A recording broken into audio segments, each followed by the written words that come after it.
Ngonten udah capek-capek setiap hari, tapi viewers masih sepi.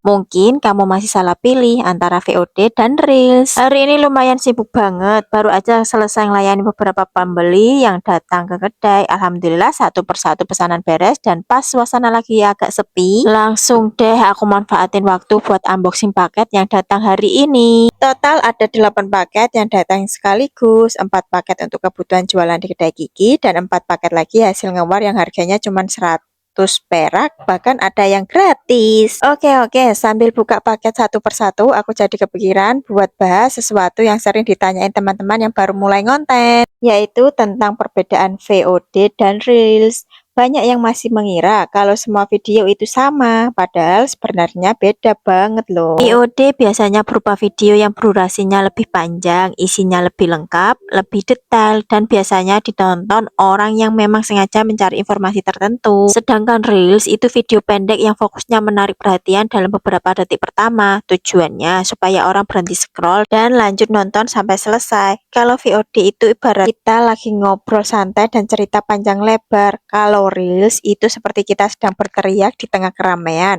supaya orang mau melirik dulu. Nah, sekarang balik lagi ke paket yang aku buka ini. Yang pertama tadi aku udah buka paket yang isinya piluh cikur buat jualan, lalu ada siomay mini yang juga sering dicari pelanggan. Lanjut ke paket yang ketiga, ini apa ya? Aku lagi baca dulu dan ternyata isinya itu bumbu atom, guys. Bumbu atom ini cocok buat tambahan bumbu atau penyedap jajanan ya. Seperti basreng yang nggak mau chili oil bisa pakai bumbu ini, jadi nggak pedas, jadinya gurih. Bisa juga buat bakso aci dan penyedap lainnya seperti seblak dan lain-lain. Lanjut paket keempat buat isi dan kebutuhan jualan, ini ada alat pemeras jeruk yang bakal aku pakai buat variasi menu minuman di kedai Gigi. Karena sebelumnya aku masih pakai yang manual, ini juga masih manual tapi lebih praktis ya guys ya pakai alat ini. Untuk kalian yang jual minuman seperti aku, ada menu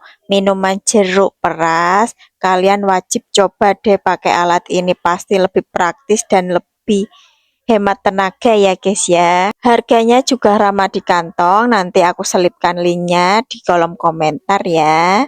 Jangan lupa dicek, barangkali kalian dapat harga yang lebih murce lagi daripada aku. Bener-bener sangat membantu banget alat ini buat meras jeruk, dan tangan aku sering kesel, sering pegel-pegel gitu ya guys karena buat meras jeruk. Selain pakai jualan, ada juga hasil ngewar yang bikin senyum sendiri. Kadang orang lihat konten seperti ini sederhana banget ya, cuman unboxing paket, tapi sebenarnya dari aktivitas sehari-hari seperti inilah ide konten bisa muncul. Makanya buat teman-teman yang merasa bingung mau bikin konten apa, coba mulai dari aktivitas yang memang kalian lakukan setiap hari. Nggak harus mewah, nggak harus jalan-jalan, nggak harus punya alat mahal, karena yang dicari penonton sekarang tuh justru cerita yang nyata dan relate dengan kehidupan sehari-hari. Nah, masalah berikutnya yang sering bikin kreator pemula menyerah adalah saat kontennya sepi. Percaya deh, hampir semua kreator pernah ada di fase itu. Upload hari ini viewers cuman puluhan, besok upload lagi tetap sepi,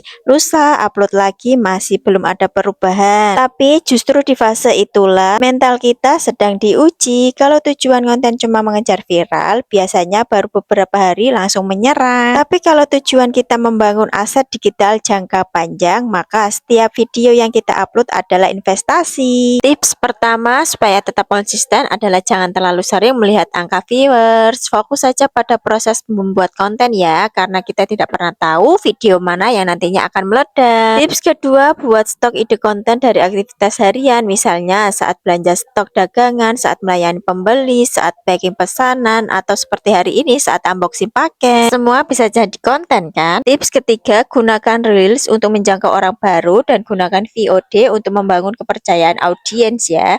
Jadi keduanya saling melengkapi. Tips keempat, jangan bandingkan awal perjalananmu dengan hasil orang lain yang sudah bertahun-tahun konten. Karena yang kita lihat sekarang adalah hasil dari proses yang panjang yang mungkin tidak pernah mereka tunjukkan. Dan yang terakhir, tetap upload video video walaupun sepi ya, karena algoritma bisa berubah kapan aja, tapi kalau kita berhenti, peluang untuk berkembang juga ikut berhenti. Jadi buat teman-teman yang saat ini lagi berjuang membangun konten dari nol, tetap semangat ya, tetap berjuang. Walau aku yang cuman seorang ibu rumah tangga, sambil jualan, sambil urus keluarga, sambil ngonten, masih terus belajar konsisten setiap hari, kalian juga pasti bisa. Siapa tahu dari satu video sederhana yang kalian upload hari ini justru menjadi awal dari rezeki besar di kemudian hari.